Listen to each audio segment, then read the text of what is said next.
पूज्य श्री मलुकपीठ वाले महाराज जी कहते हैं भगवान का 25वां अवतार है कौन सा? हमारे घर में जो अर्चक बन के बैठे हैं वो ठाकुर जी के अर्चा अवतार हैं।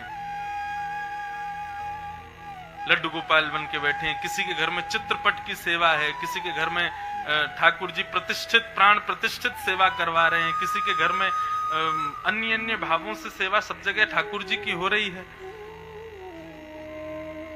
मैंने पहले ही कहा था पूजा में और सेवा में अंतर होता है। पूजा हम लोग कैसे करते हैं? मंदिरों में जाते हैं तो माताओं को बुरा नहीं मानना, माताओं को देखते हैं तो माताएं क्या करती हैं, ठाकुर जी शंकर जी के चारों तरफ वो बैठे रहेंगे देवता आदि आदि। मंदिरों में जितने भी देवता होंगे तो वहां जा करके और पेड़ा लेकर के एक ही पेड़ा लेके जाएंगी, 25 देवताओं को खवा के आएंगी। न या के मुंह पे, न वा के मुंह पे, न शंकर जी पे, न अम्बा मैया पे, न गणेश जी पे, न इन पे, न उन पे। अब ये तो चढ़ा चढ़ा के चली जाएं, फिर चींटी इनको होवे वहां पे हमला, भगवान भागे बचो, हजारों चींटियां चढ़ जाती हैं मुखमंडल पर। ये पूजा हो सकती है बंधुओं, ये सेवा नहीं हो सकती। सेवा का मतलब गोपियों ने जो कहा है, जो प्रेम से होवे वो सेवा है, जो स्वार्थ से होवे वो पूजा है। मैं पूजा का विरोधी, कोई ये मत कहे नहीं महाराज जी पूजा के विरोध, ना ना ना। पूजा सुंदर शब्द है, लेकिन पूजा सेवा से युक्त होनी चाहिए।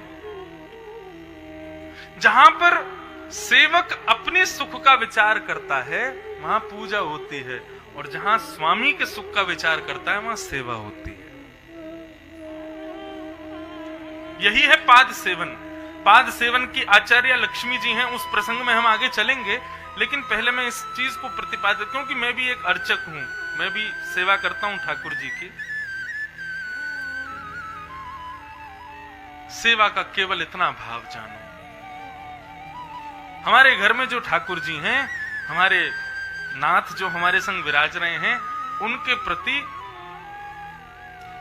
उनके सुख का विचार बस।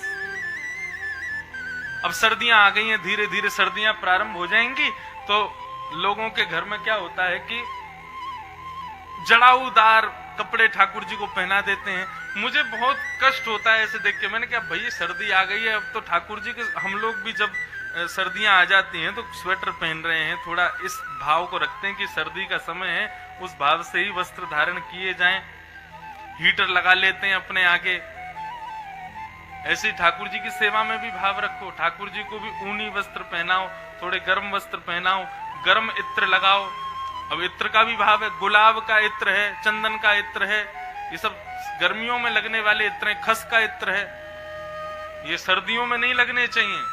और खस का इत्र लगा दोगे ठाकुर जी को, बेचारे छींक मारेंगे पूरे दिन, सर्दी लग जाएगी उनको। इसमें भी विचार रखना चाहिए कि जो गर्म तासील वाले इत्र हों, जो हिना का इत्र है और वो समामा का इत्र है, ये गर्म इत्र ही ठाकुर जी को लगे।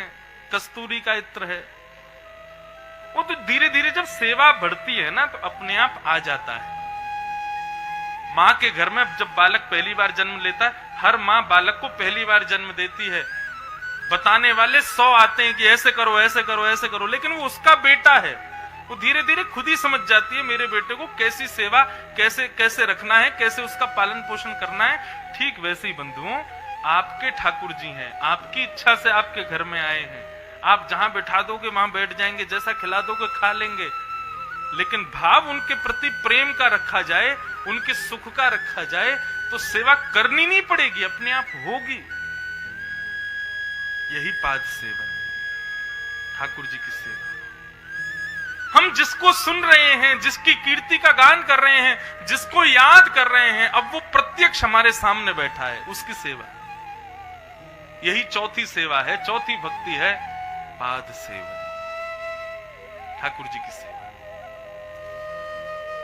और इस चतुर्थ भक्ति की आचार्य हैं कौन? पराम्बा जगदम्बा, साक्षात महालक्ष्मी। भगवान की चरण सेवा, पाद सेवा की आचार्य। श्रीमद् भागवत में जहां पर मनवंतरों का वर्णन किया गया है, वहां पर लक्ष्मी जी का विषय प्रतिपादित किया गया है।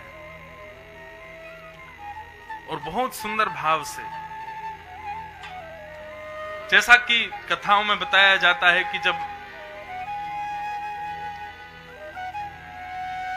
प्रियव्रत 7 दिन तक अपने रथ को लेकर के पृथ्वी पर घूमता रहा। प्रियव्रत नाम के एक पुत्र हुए स्वयंभू मनु के।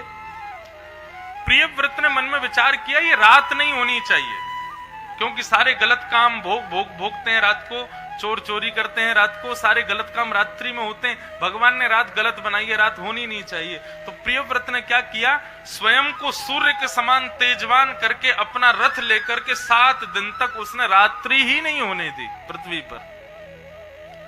7 दिन के बाद स्थिति ये हुई कि लोग पागल होने लगे, क्योंकि चंद्रमा शीतलता प्रदान करता है, चंद्रमा बुद्धि को शांत करता है। 7 दिन तक चंद्रमा प्रकट ही नहीं हुए पृथ्वी पर, तो वनस्पतियां दूषित होने लगी, ये जितने भी अनाज हैं सब सड़ने लगे। प्रकृति से छेड़छाड़ की प्रियव्रत ने तो पूरी प्रकृति ही नष्ट होने लगी। तब ब्रह्मा जी ने आकर के समझाया, बोले प्रियव्रत तुम उचित नहीं कर रहे हो, रात्रि की अपनी योग्यताएं हैं, उस रात्रि को इतना दूषित भी मत समझो।